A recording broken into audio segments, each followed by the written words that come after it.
Pero kining panahon sa Advento, usab kini siya nga panahon sa paglipay.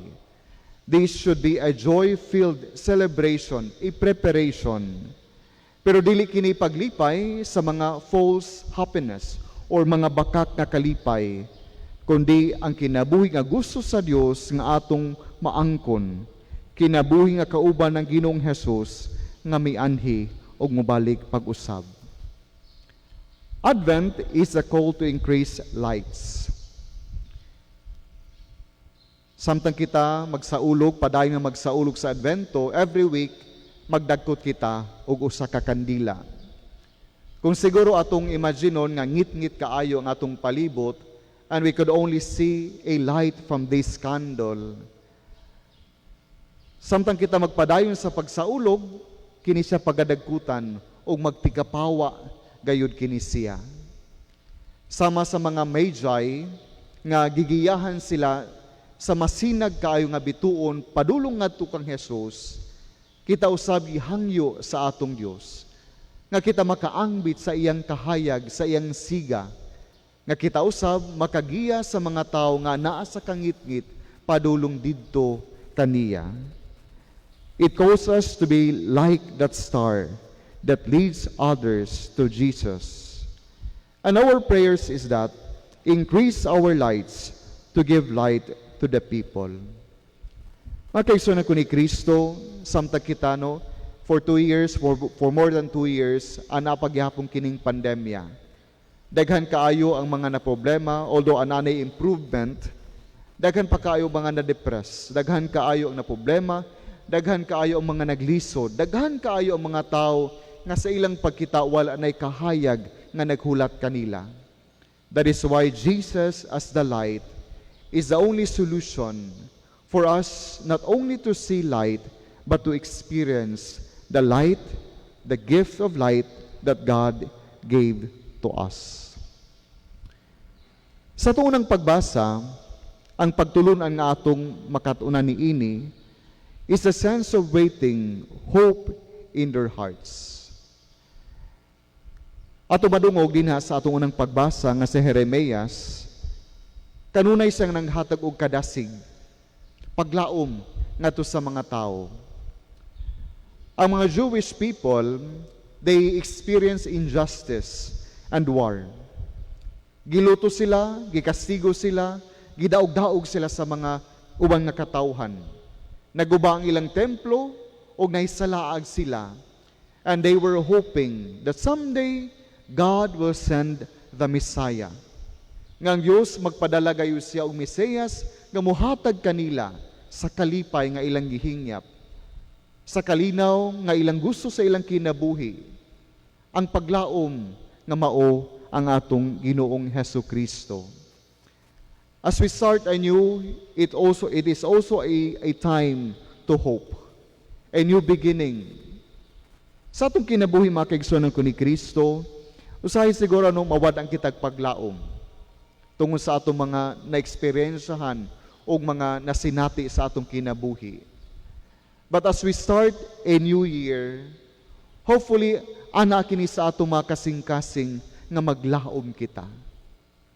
Maglaom kita tungod kay ang Dios nagsaad ka nato nga siya magpabilin sa atong kinabuhi.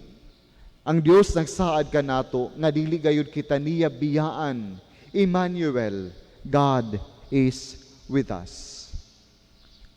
O ang atong salmo responsoryo naghisgot may tungod sa fulfillment, pagtuman sa Dios sa iyang saad kanato. Ang pagsalig usab sa Dios. He who waits trusts. Kinsa katong naghulat, naglaom. Kinsa katong naghulat, nagsalig sa Dios. So samtang kita naghulat sa atong Ginoong Hesukristo sa iyang pag-abot, kita usab magsalig kaniya. Musalig kita nga ang Dios mutuman gayod sa iyang mga saad sa matag usa kanato. We may experience sa atong kinabuhi siguro nga wala gituman ang ilang mga saad kanato. But God is different. Jesus Christ is different.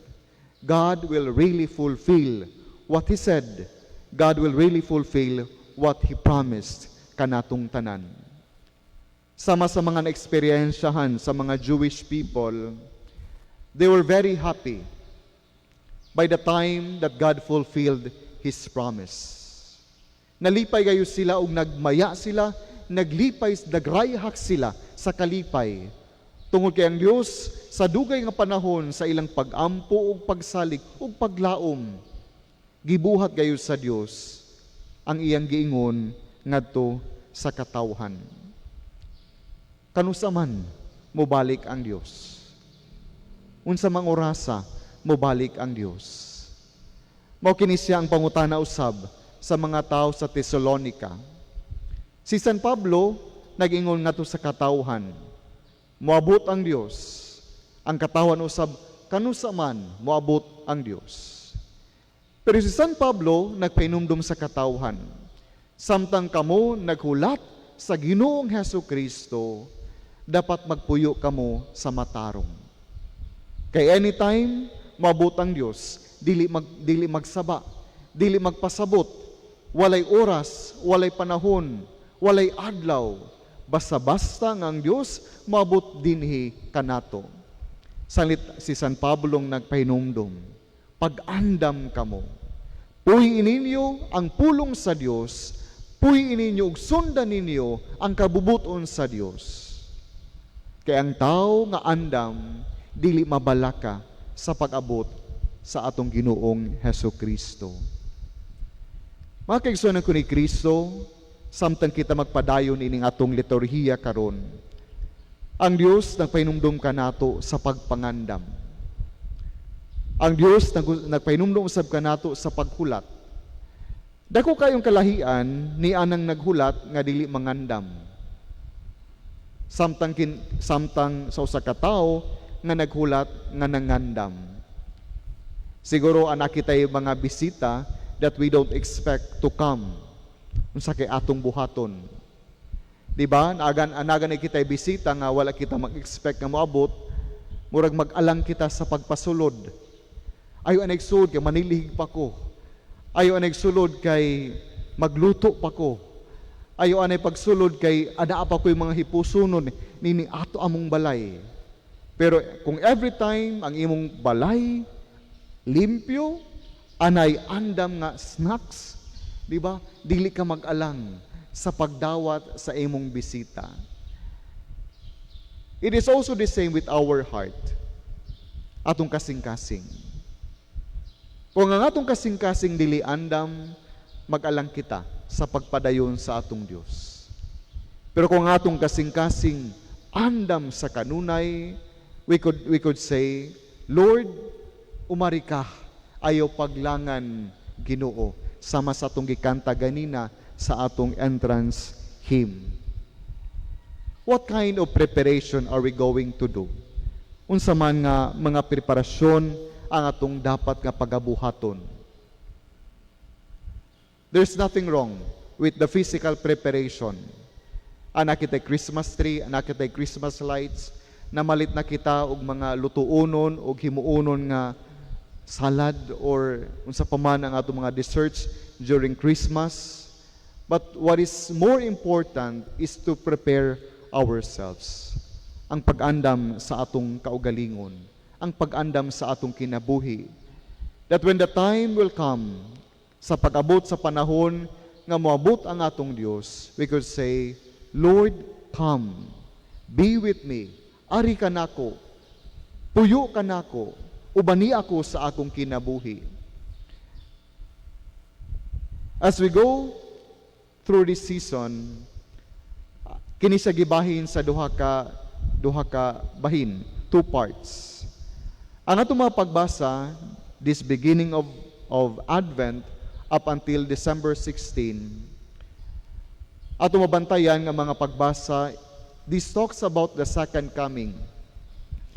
From December 17 to December 24, ang mga pagbasa o sabiini sa iyang unang nga pag-abot when He was born by the Blessed Virgin Mary. My dear brothers and sisters, let us prepare. And let us be vigilant in preparing for the coming of our Lord Jesus Christ. Siguro isip, pabalon para kanatong tanan, what would be our New Year's resolution? Unsa kay atong paningkamutan ug buhaton samtang kita karon nagsugod og bag-ong tuig. Badog ana ay mga batasan nga dapat natong biyaan. Badog ana ay mga butang nga dapat natong abiyaan. Badog ana ay mga relasyon nga dapat natong biyaan usab. Badog ana ay mga bisyo nga dapat natong biyaan. And as we go, as we welcome a new year, mahimong ta kini siya nga an adventurous year. A different year para kanatong tanan. I have a friend, I have a family friend. Kung di ilang naandan, di na sa ilang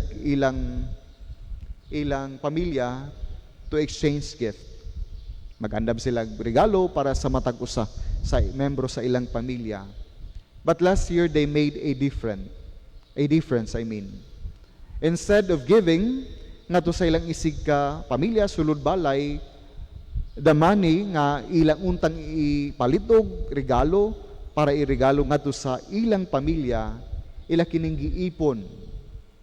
Ilang giipon, ilang gipalit og pang Noche Buena nga mga pagkaon ug ilang kining gihatag ngadto sa mga kabos.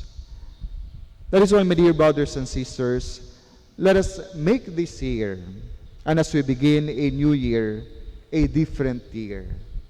A year which Jesus Christ is with us.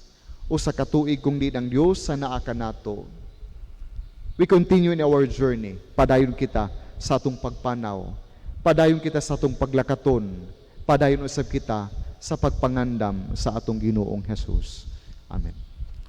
Palihog, panindog.